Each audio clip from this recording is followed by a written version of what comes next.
শুভ নববর্ষ, শুভ নববর্ষ, শুভ নববর্ষ। তো আমরা নতুন বছরের শুরুটা বাড়িতে না থাকলেও মন্দিরে গিয়ে আমাদের প্রণাম আশীর্বাদ নেব, প্রণাম করে। তো তার জন্য আমরা বেরিয়েছি মন্দিরের উদ্দেশ্যে। প্রতি বছরই নববর্ষ আসে, বাংলা হোক বা ইংরেজি নববর্ষ, আনন্দ তো আমরা করি।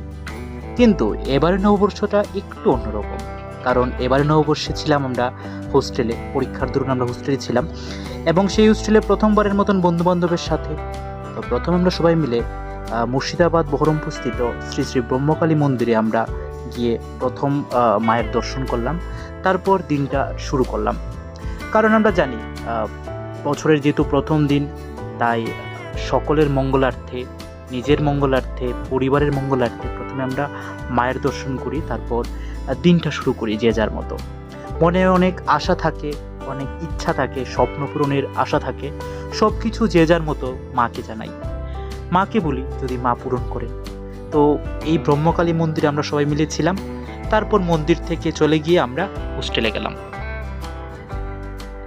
আমি এখন হোস্টেলে আছি, আমরা এবার বাড়িতে নেই, তার জন্য আমরা সেলিব্রেশন করতে পারছি না নববর্ষ।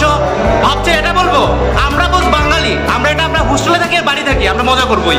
তো আমরা এখানে পয়লা বৈশাখ উপলক্ষে বছরকে নতুনভাবে সাজিয়ে তোলার জন্য বা নতুনভাবে আগমন করার জন্য আমরা সবাই মিলে হোস্টেলেই আমরা মেতেছি পিকনিকে।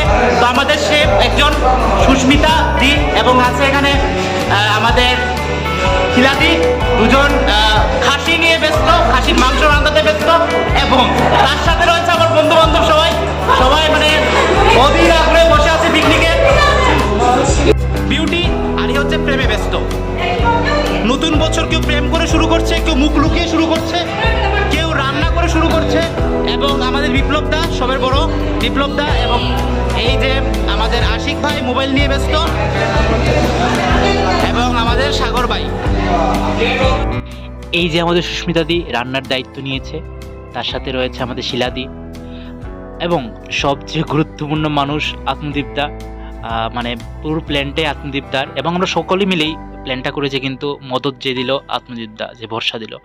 যাই হোক, অনেকগুলো আইটেম ছিল, আর বন্ধু সুশান্ত মাখছিল এবং ডলা দিচ্ছিল, ডলা ডলা ডলা, এবং খাসির মাংস ছিল, খুব ডোল ছিল, মশলা দিচ্ছিল দিদিরা। যাই হোক, মানে আনন্দ সহকারে দিনটা কাটালাম, মজা ঠাট্টা আড্ডা। নতুন বছরের শুরুটা একবারে বলতে গেলে ফাটাফাটি ছিল।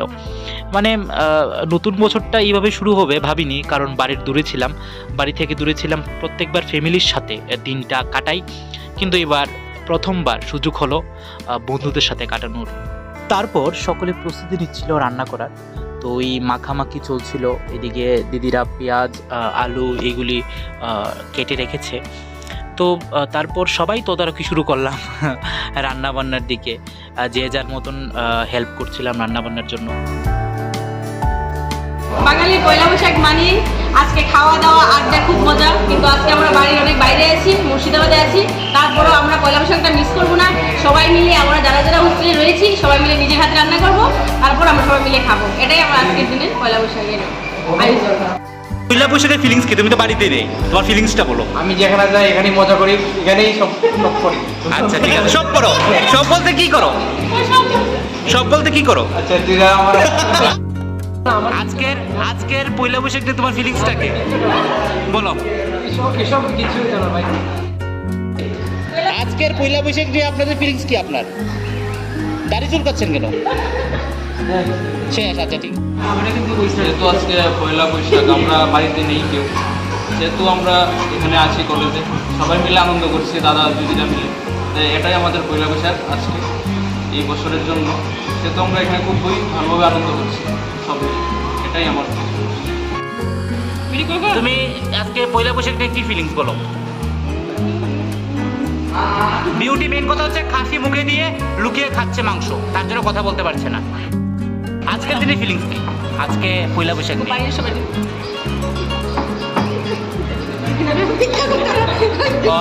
আজকে তুমি কিছু বলতে চাও না? আচ্ছা, কিছু করতে পাইতেছো না? আচ্ছা ঠিক আছে, এত মানে ভাষা বুঝতে পাইতেছো না, ঠিক আছে। আজকের দিনের ফিলিংসটা কি?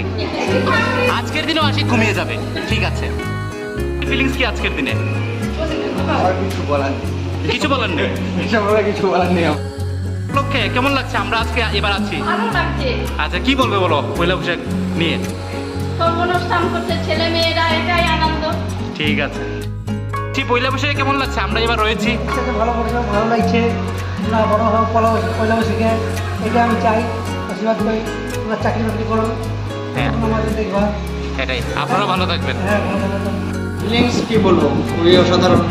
নতুন একটা ফিলিংস, নতুন একটা এক্সপিরিয়েন্স। সবাই মিলে বন্ধুবান্ধবদের সাথে পয়লা বৈশাখ পালন করছি আমরা। এটা এরকম আনন্দ আর হবে না মনে হয়। বিএডের এই সেকেন্ড ইয়ার চলছে, এটাই আমাদের লাস্ট এবং ফার্স্ট পয়লা বৈশাখ বিএডে। সকলকে শুভ নববর্ষ, বড়দেরকে প্রণাম, ছোটদেরকে ভালোবাসা। আজকের দিনটা বাড়ির বাইরে আছি, তো তারপরেও সকলের সাথে আছি, ভাই বন্ধু বান্ধবদের সাথে আছি। তো আজকের দিনটা চাই যে বাইরে থাকলেও বাড়ির পরিবেশটা এখানে তৈরি করার ব্যবস্থা করছি। সকাল থেকে সবাই মিলে খাটাখাটি করছি, আমার ছোট ভাইরাও আছে, দিদিরাও আছে। তো আজকে চাই দিনটা সবাই আনন্দ সহকারে কাটাক, এটাই আমার আশা।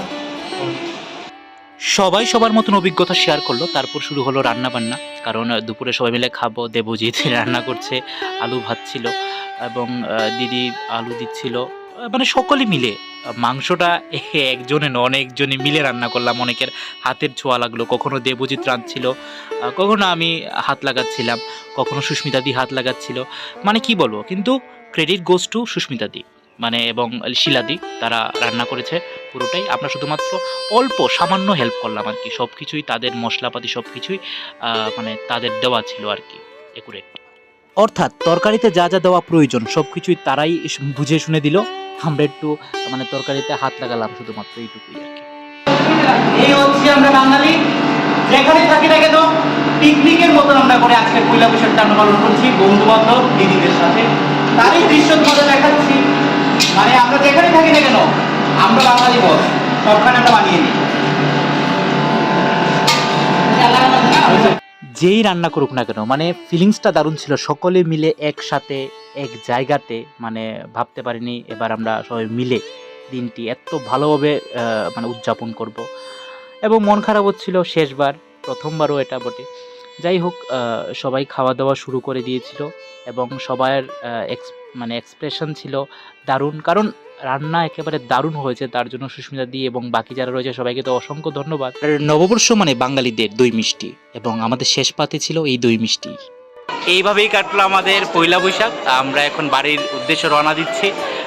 তো সবাই ভালো থাকবেন, সুস্থ থাকবেন। সবাইকে আবারও নববর্ষের হার্দিক প্রীতি এবং শুভেচ্ছা। সবাই এই বছরটা খুব ভালোভাবে কাটান, সুস্থভাবে কাটান। আমাদের সানিও ভালো মধ্যে কাটাক, এটা আমার কামনা। Thank you, thank you. তো বিদায় নিচ্ছি সবার সাথে, আবার নতুন একটি ব্লগে দেখা হচ্ছে সবার কাছে। ততক্ষণ ভালো থাকুন, সুস্থ থাকুন।